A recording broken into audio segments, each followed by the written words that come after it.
Bonjour chers téléspectateurs, ravi de vous retrouver dans cette nouvelle édition dans votre émission semi-hebdomadaire. L'Égypte allume votre fenêtre sur le monde égyptien, votre fenêtre sur les grands événements qui ont marqué la scène égyptienne dans plusieurs domaines. Très rapidement, nous allons commencer cette nouvelle tournée dans le monde égyptien, comme d'habitude, par les activités présidentielles. Et cette fois-ci, on trouve que le président Abdel Fattah el-Sisi s'est réuni hier avec des premiers ministres et un nombre de ministres et de responsables. Au cours de cette réunion, le président enjoint de fixer le tarif du prix du pain non subventionné pour limiter la hausse de son prix. Le président Sisi a de même ordonné que les forces armées coordonnées avec le ministère de l'Approvisionnement et le Fonds Vive l'Égypte pour vendre sur le marché des marchandises à bas prix partout dans la République. Les explications tout de suite. Le porte-parole de la présidence de la République a indiqué que la réunion portait sur le suivi de l'approvisionnement des stocks stratégiques de toutes les denrées alimentaires de base, notamment à l'approche du mois sacré de Ramadan. Dans ce contexte, le ministre de l'Approvisionnement a présenté la situation du stock stratégique de tous les produits alimentaires de base pour le pays, confirmant leur disponibilité dans les quantités appropriées pour les citoyens. Le président Abdel Fattah el-Sisi a ordonné de travailler sur la diversification des sources d'approvisionnement de ces produits, tout en cherchant à augmenter leur stock pour une période future d'au moins 6 mois. Le président a également été informé des efforts déployés par le gouvernement au cours de la dernière période pour contrôler et surveiller les prix. Le chef de l'État a donné ses directives d'étudier le coût de production de pain gratuit non subventionné ainsi que son prix, à condition que le ministère de l'Approvisionnement fournisse la farine nécessaire aux boulangeries pour fixer le prix. Les enquêtes et les inspecteurs de l'approvisionnement vérifiant la mise en œuvre. Le président a également ordonné de déterminer rapidement l'incitation à l'offre supplémentaire pour le prix local du blé pour la saison agricole en cours et de l'annoncer dès que possible. Le porte-parole a ajouté que dans le cadre du soutien aux groupes les plus nécessiteux à l'occasion de l'avènement du mois sacré du Ramadan, le président a dirigé la coordination entre toutes les autorités concernées, en particulier les forces armées, le ministère de l'Approvisionnement et le Fonds Vive l'Égypte pour fournir des produits alimentaires à bas prix, ainsi que la distribution de caisses de Ramadan pour l'approvisionnement alimentaire.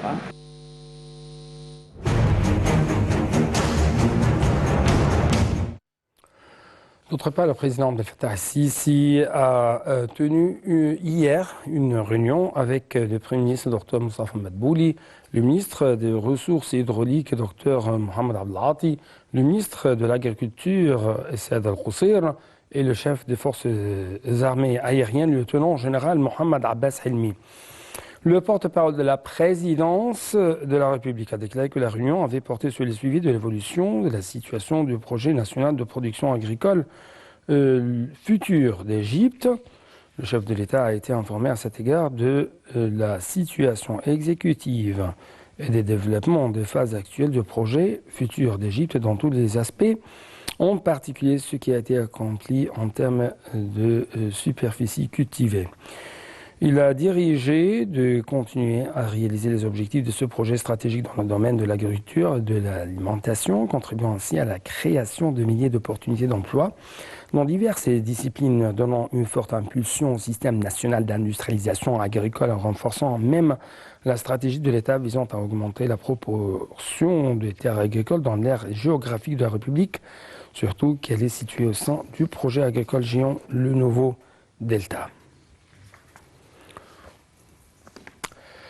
D'autre part, on trouve que le Premier ministre Dr Moustapha Madbouli s'est réuni hier avec une délégation des membres de la gouvernance du programme des ponts du commerce arabo-africain. Lors de cette rencontre, le chef du gouvernement a indiqué que le renforcement de la coopération commerciale et économique avec les partenaires arabes et africains était l'une des priorités majeures du gouvernement égyptien, en particulier à la lumière des défis sanitaires, économiques et sociaux auquel est confronté le monde entier à cause de la pandémie du coronavirus. Salam Marabi va vous donner plus d'explications. Le porte-parole de la présidence de la République a indiqué que la réunion portait sur le suivi de l'approvisionnement des stocks stratégiques de toutes les denrées alimentaires de base, notamment à l'approche du mois sacré de Ramadan.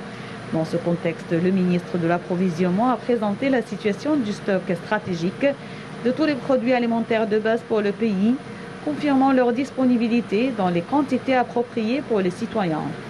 Le président Abdel Fattah el-Sisi a ordonné de travailler sur la diversification des sources d'approvisionnement de ces produits, tout en cherchant à augmenter leur stock pour une période future d'au moins 6 mois. Le président a également été informé des efforts déployés par le gouvernement au cours de la dernière période pour contrôler et surveiller les prix. Le chef de l'État a donné ses directives d'étudier le coût de production de pain gratuit non subventionné ainsi que son prix, à condition que le ministère de l'Approvisionnement fournisse la farine nécessaire aux boulangeries pour fixer le prix. Les enquêtes et les inspecteurs de l'approvisionnement vérifiant la mise en œuvre. Le président a également ordonné de déterminer rapidement l'incitation à l'offre supplémentaire pour le prix local du blé pour la saison agricole en cours et de l'annoncer dès que possible. Le porte-parole a ajouté que dans le cadre du soutien aux groupes les plus nécessiteux à l'occasion de l'avènement du mois sacré du Ramadan, le président a dirigé la coordination entre toutes les autorités concernées, en particulier les forces armées, le ministère de l'Approvisionnement et le Fonds Vive l'Égypte pour fournir des produits alimentaires à bas prix, ainsi que la distribution de caisses de Ramadan pour l'approvisionnement alimentaire. On trouve que le Premier ministre Dr Moustapha Madbouli a suivi le progrès réalisé dans l'initiative présidentielle Logement pour tous les Égyptiens et la mise en œuvre des unités de logement moyen, et ce, bien sûr, lors d'une réunion à laquelle a assisté le ministre du logement des agglomérations urbaines Hassan El-Ghazar. M. Madbouli a affirmé l'importance des projets de logement exécutés par l'État pour répondre aux besoins des citoyens en sus de la reprise économique et des emplois que ces projets peuvent engendrer, jugeant ainsi nécessaire le suivi périodique des calendriers et de la qualité de l'exécution des dits projets.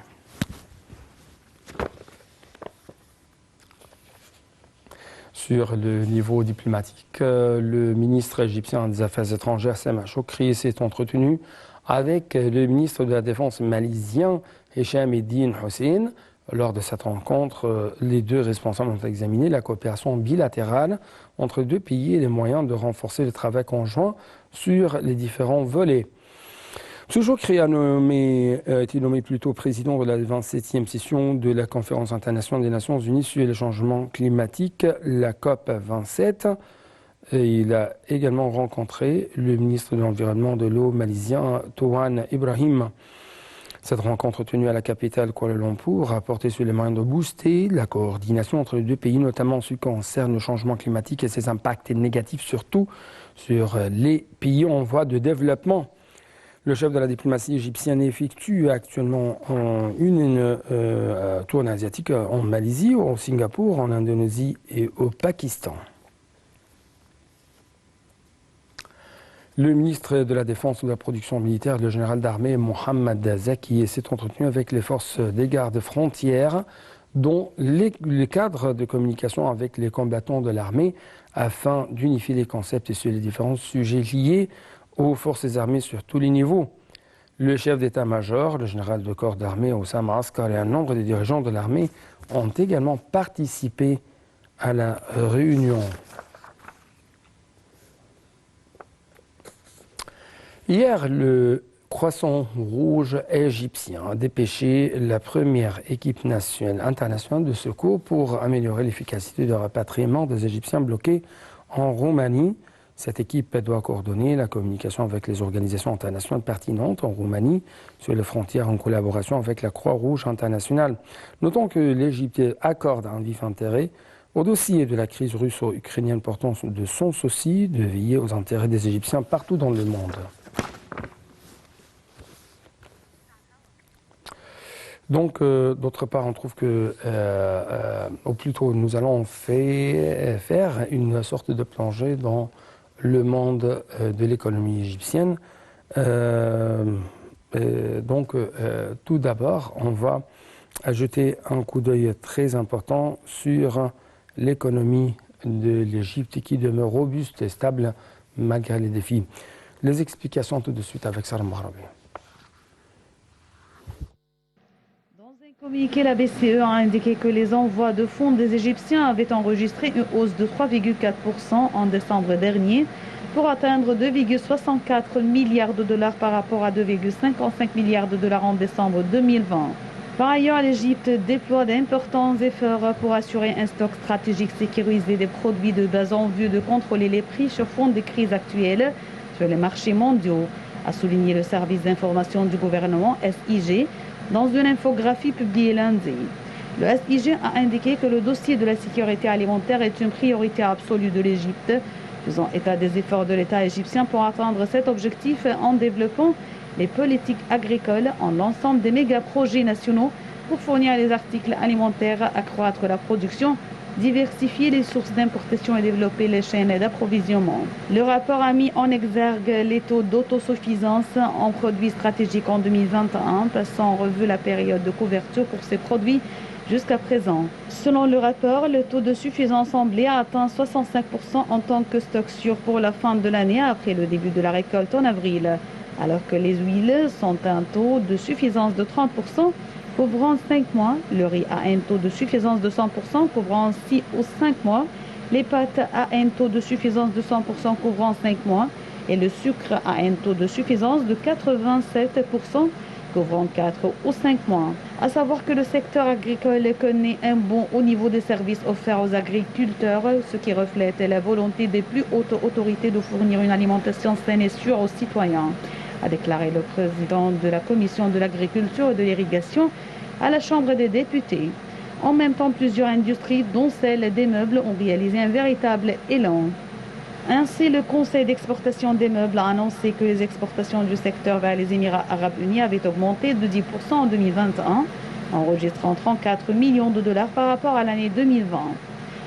Le secteur des meubles est l'un des secteurs industriels les plus importants, enregistrant une croissance accrue et de grandes opportunités d'investissement dans le domaine des intrants de production dans le but d'approfondir l'industrie et augmenter la composante locale des produits égyptiens.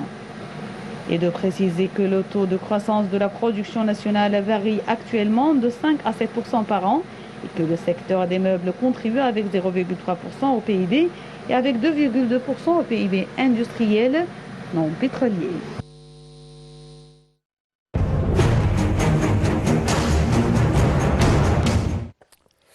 Arrivons ainsi à une nouvelle qui va jeter plus de lumière sur la hausse de la participation de la femme à la vie économique.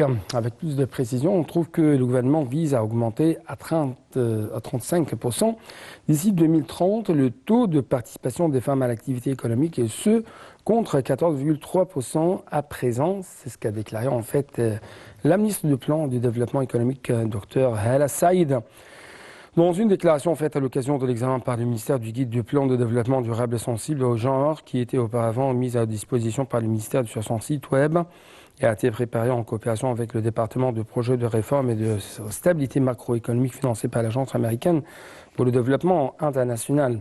Dr Hala Saïd a indiqué que le guide avait pour but de faire intégrer la dimension sociale dans les plans de développement de manière à ce que les programmes, projets et activités élaborés par les agences gouvernementales dans le cadre du plan d'investissement garantissent l'égalité des chances entre les groupes sociaux et répondent en même temps aux problèmes prioritaires des femmes, des enfants et aux personnes ayant des besoins spéciaux.